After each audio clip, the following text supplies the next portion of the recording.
Hello, welcome to my channel মোমোদা housewife Bangla. আজ আমি আপনাদের সকলের সঙ্গে শেয়ার করব পটলের একটা ইউনিক রেসিপি, পটলের কোরমা। পটল আমরা গরমকালে খুব বেশি করে খাবো, কারণ পটলে আছে high water content which can help keep you hydrate and support overall health. এই জন্য বিভিন্ন রকমের সুস্বাদু রেসিপি করে বেশি বেশি করে পটল খাবো। আমরা নিয়েছি পটলের কোরমা বানানোর জন্য নিয়েছি 1 কেজি পটল আর 4 টেবিল স্পুন মাস্টার্ড অয়েল। এবার ওই তেলের মধ্যে পটলটা খুব ভালো করে লাল লাল করে ভেজে নেবো, তবে একটু সাবধানে ভাজবো যাতে না ভেঙে যায়। অ্যাড করে দিচ্ছি নুন এবং অ্যাড করে দেবো কালারের জন্য হলুদ। এই সময় যদি অ্যাড করা যায় তাহলে কালারটা খুব সুন্দর আসবে। আমরা ছোট থেকে অনেক ধরনের পটলের রেসিপি খেয়ে বড় হয়েছি, তবে এই রেসিপিটা একবার ঘরে বানিয়ে দেখবেন, সত্যি ভীষণ টেস্টি হয় আর খুব কম উপকরণ দিয়ে এটা ঘরে বানিয়ে নেওয়া যায়। এখানে 1 কেজি পটলের জন্যে 19 থেকে 20টা গোটা কাজু নিয়ে নিচ্ছি। এই কাজুটাই কিন্তু রান্নায় একটা অন্যরকম স্বাদ এনে দেবে। আর কাজুটা গরম জল দিয়ে 5 থেকে 10 মিনিট ভিজিয়ে রাখবো, তারপর একটা মিহি পেস্ট করে নেব। আর আমি নিয়েছি 4-5 কোয়া রসুন আর 1 ইঞ্চি পরিমাণে একটা আদার টুকরো। এটা আমি শিলনোড়াতে বেটে নিচ্ছি, আপনারা চাইলে মিক্সিও ইউজ করতে পারেন। আপনারা সবাই জানেন শিলনোড়ার বাটা রান্নার স্বাদই আলাদা হয়। ছোটো ছোটো টিপস অ্যান্ড ট্রিক্স আছে, প্লিজ ভিডিওটা ফার্স্ট টু এন্ড অবধি দেখবেন এবং ভালো লাগলে একটা লাইক, শেয়ার আর সাবস্ক্রাইব করে দেবেন। দেখুন আমি একটা মিহি পেস্ট করে নিয়েছি এখানে। এদিকে পটলগুলো লাল লাল করে ভেজে তুলে নিচ্ছি। দেখুন একটাও পটল কিন্তু ভাঙেনি আর কি সুন্দর কালার এসছে।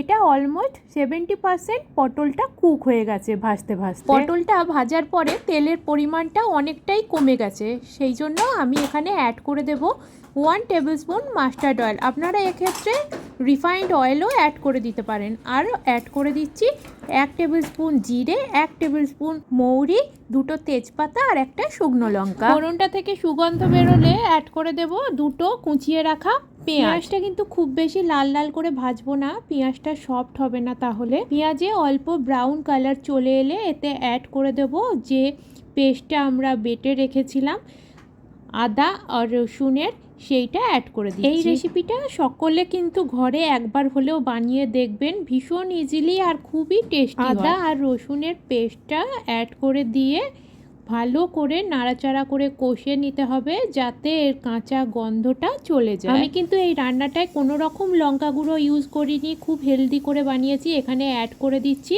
কাঁচা লঙ্কা, কাঁচা পাকা লঙ্কা মিলিয়ে 4টে কুচো কুচো করে কেটে অ্যাড করে দিলাম। আর অ্যাড করে দেবো 1 টিস্পুন জিরে গুঁড়ো। এটা ঘরে বানানো জিরে গুঁড়ো, খুবই কম তেল মশলা ব্যবহার করে রান্নাটা আপনাদের খুবই হেলদিভাবে করে দেখাচ্ছি। মশলাটা দেখুন খুব ভালোভাবে কষা হয়ে গেছে, সাইড থেকে তেলও ছাড়তে শুরু করেছে, তার মানে বোঝা যাচ্ছে যে মশলাটা খুব ভালোভাবে কষা হয়ে গেছে। এবার অ্যাড করে দিচ্ছি ফেটিয়ে রাখা ঘরে পাতা টক দই, আর ভীষণ সুন্দর একটা ঘ্রাণ বেরোচ্ছে এটা থেকে। দইটা দেওয়ার পরেও অনেকক্ষণ কম আঁচে কষিয়ে নিতে হবে। এবার অ্যাড করে দিচ্ছি সর্ষে আর পোস্ত আমি বেটে রেখেছিলাম।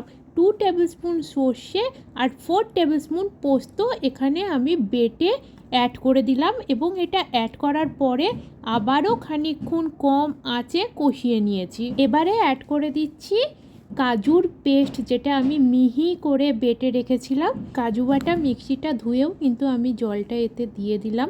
আর এই সময় ফ্লেমটা থাকবে গ্যাসের মিডিয়াম, একদম মিডিয়াম ফ্লেমে থাকবে এবং হালকা হাতে এটা নাড়াচাড়া করে নিতে হবে যতক্ষণ না সাইড থেকে একটা তেল ছেড়ে দিচ্ছে। কাজু বাটা দেওয়ার জন্য আমাদের একটু সচেতন থাকতে হবে, না হলে নিচ থেকে ধরে যেতে পারে। দেখুন কি সুন্দর কালারটা এসেছে। এবারে এখানে অ্যাড করে দিতে হবে নুন, স্বাদ মতো নুন আমরা অ্যাড করে দিচ্ছি। মনে রাখতে হবে পটল ভাজার সময়ও কিন্তু আমরা নুন অ্যাড করেছিলাম। আবারও একটু নাড়াচাড়া করে অ্যাড করে দিচ্ছি জল, পরিমাণ মতো জল অ্যাড করতে হবে। তবে এই রান্নাটায় কিন্তু খুব বেশি পরিমাণে জল অ্যাড করা যাবে না, এটা একটা গা মাখা তরকারি হবে। জলটা ফুটে উঠলে আমরা ভাজা পটলগুলো অ্যাড করে দিচ্ছি, সাথে যে তেলটা ছিল সেটাও কিন্তু দিয়ে দিতে হবে। খুব সুন্দর এতে একটা ফ্লেভার আসবে। পটলটা অ্যাড করে দিয়ে জাস্ট 5 মিনিট মিডিয়াম ফ্লেমে কুক করে নেব। আর লাস্টে অ্যাড করে দেব চিনি, 1 টেবিল স্পুন চিনি, কারণ এটা একটু মিষ্টি স্বাদের হবে।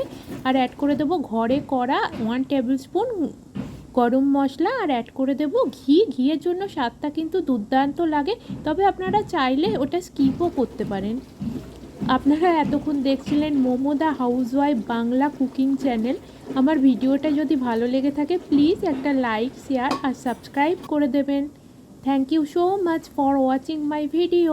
By bye, take care.